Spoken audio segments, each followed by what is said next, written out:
right. Inzvai haindonakirwa zvangu ini vhiki rikangotanga richinakidza sezvizvika ndotokudzai kuti kuna ana thursday friday aiwa gera tinee taanaro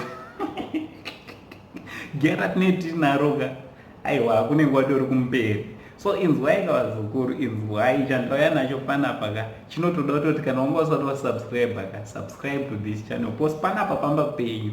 Ende panapa ndoda ndigare ndakudza kuti hatiite semajournalist. Ini handisi journalist, ini ndiri kutaura tiri mumba medu, manzwa zukuru. So ndinenge chingokudzaiwo nyaya semawiro adzinenge dzaita, ndokukomentawo semafungiro andinoita. So please subscribe to this channel, put your notification bell kuti whenever angovenyuka ndiri sekuru wenyu munhu wekuziva ndikangoisawo zvanenda kuisireka munobva manotifyiwa. And thanks very much kune vese vanoramba vachisapota, thanks very much nekuramba muchitsigira musha wenyu uri kukura. Right, inzwai kavazukuru chandauya nacho. Sekuziva kwenyu kuti Tawanda and Sekalazi nemudzimai wake vakasiyana, havati wamaex, chatori things of the past. Handiti so Tawanda mushure meunge asiyana nemudzimai chaakaita akabva akambobva ambovhara mbichana akaunti yake inonzi Instagram.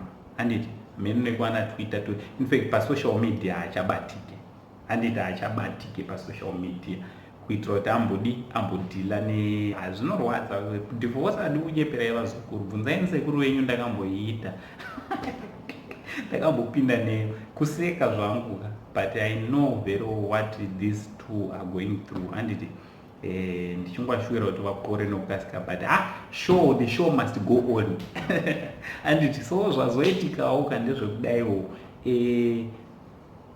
pana vakomana mabhururu atawanda ava ndaisa mavaonaka ndienzo Enzo na Freeman Doctor vari kupisa kunashi futi.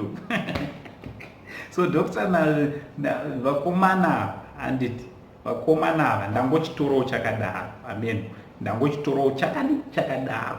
Vakomana ava nenziva vari kuplana, hanzi nziva vari kuplana navakomana ava iri kubikirwa kuOskid na Oskid ndizvozve Oskido here Oskid muri kumuziva iye wandiri ikoko kwandiri kutaura ikoko. Right, ndokwazviri kugadzirwa according nezvandauya nazvo, proof muri kuiona, ndiri kungori interpreta zvandauya. So hanzi nziyo manje ka inonzi sofa matters.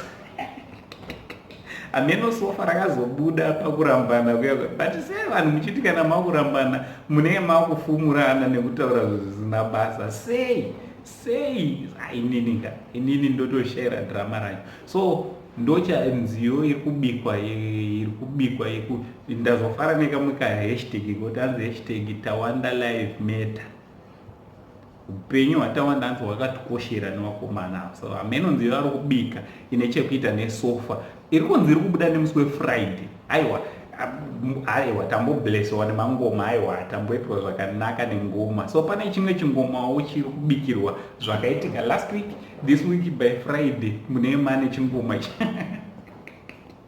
and I know these two guys they will never disappoint. You will never be disappointed. Indiri kungotaura zvandiri kuona pazukuru. Handiti kana dzisiri chokwadi vakomana imimika muri vazukuru vangu, ndiri munhu wekuziva, munongozondibata Dr. Freeman, ndiri munhu wekuziva, unongondibata kuti aiwa ankoka hazisirizvo, ini ndodzoka ndoita macorrection ndozodzoka ndoita macorrections but mungwarire kurohwa nevanhu mukangoti hachisi kubuda because tatochimaketa kare chisati chabuda, dotochinzwa chingoma chachona. Kana mamusiri kuzvironga ibve matozvironga because vanhu tatochimirira chatova nemaketi kare. Mune uchade muzukuru ukaona tikakutaura panapa aiwa zvako zvine zvatoita. So ndochandangondouye nacho kuti kune chingoma chiri kubikwa nevakomana avo, munozvitorawo sei ende mumalyrics avo ndeapi mashoko amuri kutarisira kuti anga ari anotaurwa. Ngatitauranei kumacomments, vachamaona vakomana macomments kuitira kuti vange vari vanotora mamwe mashoko vachizomaisa panziyo yavari kubika. yesofa rakanetsa pavhiki rakapera. Uncle said Stephen ndichiti ndinodada nemi vazukuru vangu, vana vehanzvadzi dzangu, much love.